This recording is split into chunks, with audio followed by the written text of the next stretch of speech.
నా భక్తులు నా కాలజ్ఞానమును విని తరించేరు. ఈ కాలజ్ఞాన వాక్యములు నిత్యము ఎవరు శ్రవణం చేయుదురో వారికి ఇహపర సౌఖ్యములు చేకూరేను. ఇంకనూ కొన్ని కాలజ్ఞాన వాక్యములు ఆలకించండి. అష్టాదశ వర్ణముల వారు మేకమాంసము తినేరు. గరిమెరెడ్డి అచ్చమ్మ గారి వంశము నిర్వంశమయ్యేను. ఆమె ఆలమందలు అణగారిపోయేను. ప్రపంచాన పతిభక్తి పాడయ్యేను. పతివ్రతా ధర్మము అణగారిపోయేను.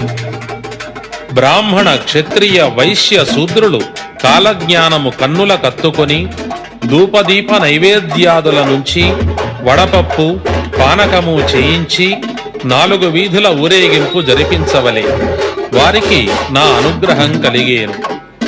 శుక్రవారము సముద్ర స్నానము చేసి విభూతి ధరించేది.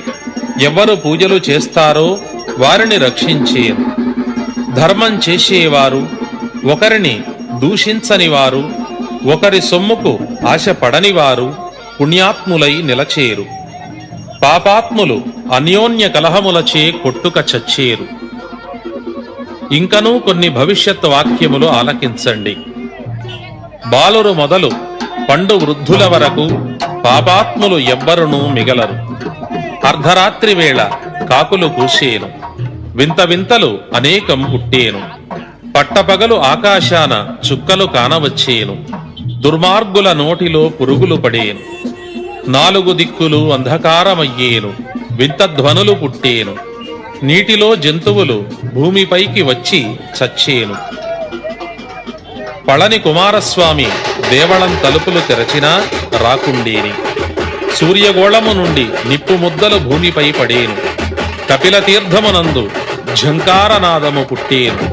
జగమంతయు కంపించేను.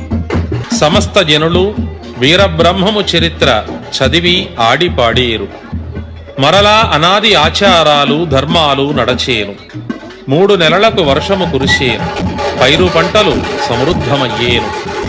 కాలజ్ఞానము కాదన్న వారిని కనకదుర్గ ఖండించేను. శనిగ్రహం మేషరాశిన వచ్చినప్పుడు దుష్టులు దూరమైపోయేను. ధూమకేతువులు అనగా తోకచుక్కలు పుట్టేను. 1998 మే